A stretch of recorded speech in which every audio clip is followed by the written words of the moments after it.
नमस्कार मित्रांनो, आज आपण सेतू VLE लॉगिन मधून EWS प्रमाणपत्र कसे बनवावे ते जाणून घेणार आहोत।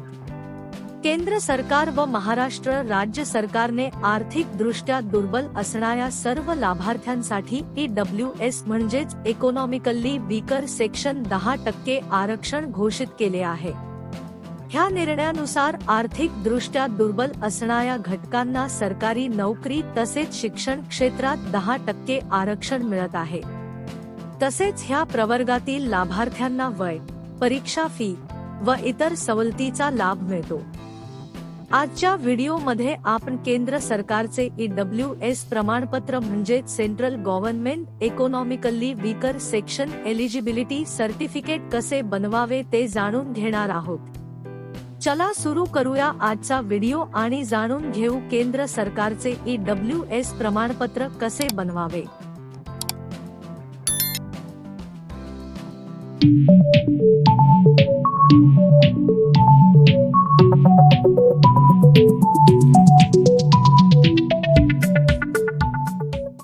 सर्वप्रथम आपले ID पासवर्ड टाकून लॉग इन करा।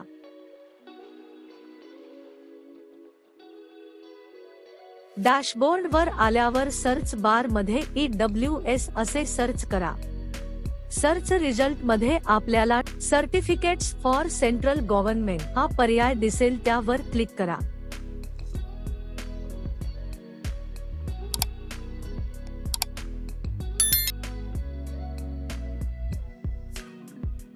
इंग्लिश भाषेची निवड करा व कंटिन्यू या बटनावर क्लिक करा।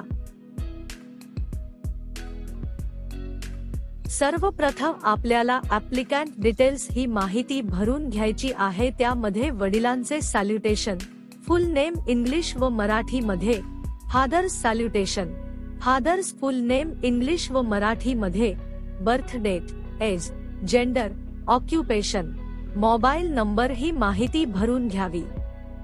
लक्षात असू द्या, जर लाभार्थी 18 वर्षाखालील असेल तर ॲप्लिकंट डिटेल्स मध्ये अर्जदार म्हणून परिवारातील 18 वर्षावरील सदस्यांच्या नावाने अर्ज भरावा व खाली relation of applicant with beneficiary या बाबी मध्ये योग्य पर्याय निवडावा।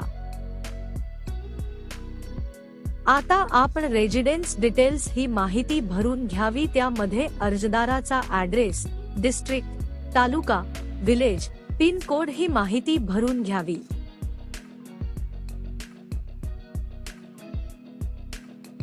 पुढे आपल्याला बेनिफिशियरी डिटेल्स ही माहिती भरायची आहे। त्यामध्ये relation of applicant with beneficiary, beneficiary salutation, beneficiary name English व मराठी मध्ये, birth date, gender, mobile number, occupation ही माहिती भरून घ्यावी।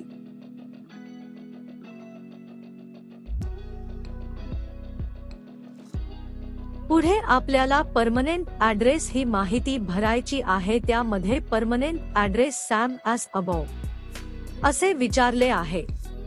जर पत्ता रेजिडेन्स डिटेल्स प्रमाणे असेल तर येस हा पर्याय निवडावा, नसेल तर नो हा पर्याय निवडावा व योग्य माहिती भरून घ्यावी।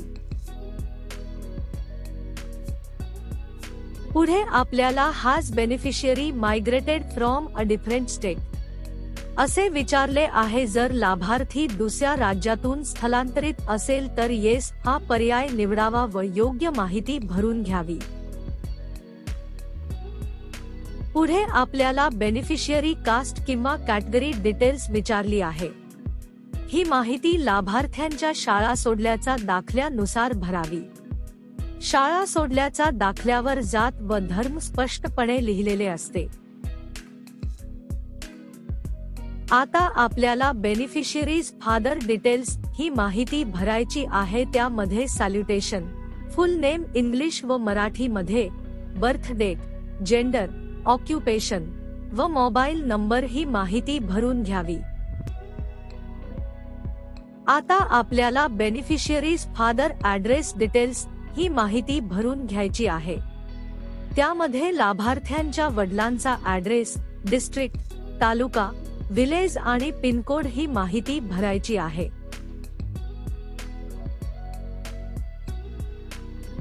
आता आपल्याला लँड डिटेल्स ही माहिती भरून घ्यायची आहे। जर लाभार्थ्याकडे किंवा परिवारात शेती असेल तर ही माहिती भरावी, अन्यथा ही माहिती सोडून पुढे जावे. आता आपल्याला अदर इन्फॉर्मेशन ही माहिती भरून घ्यायची आहे.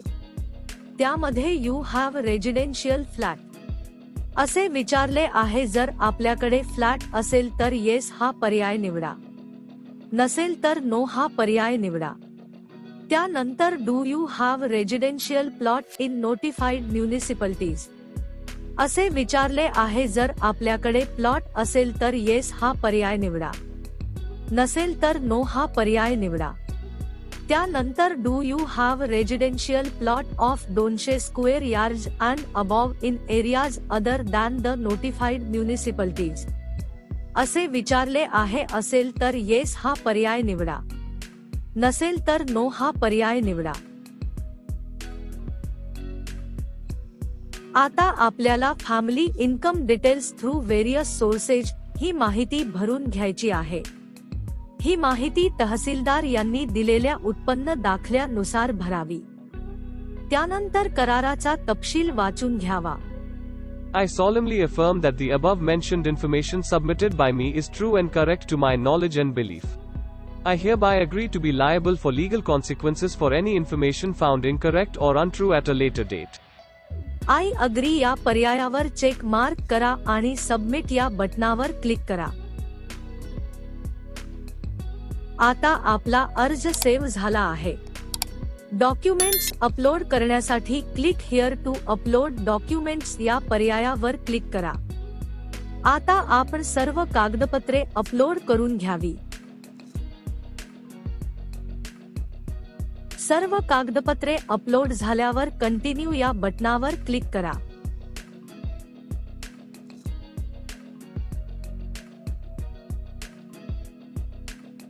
बटनावर क्लिक करा. आता आपल्याला अर्जदाराचा फोटो वेबकॅम द्वारे कॅप्चर करून घ्यायचा आहे किंवा अपलोड करून घ्यायचा आहे. फोटो अपलोड झाल्यावर प्रोसीड या बटनावर क्लिक करा. आता आपल्या वॉलेटमधून प्रमाणपत्राचे पेमेंट करून घ्यावे.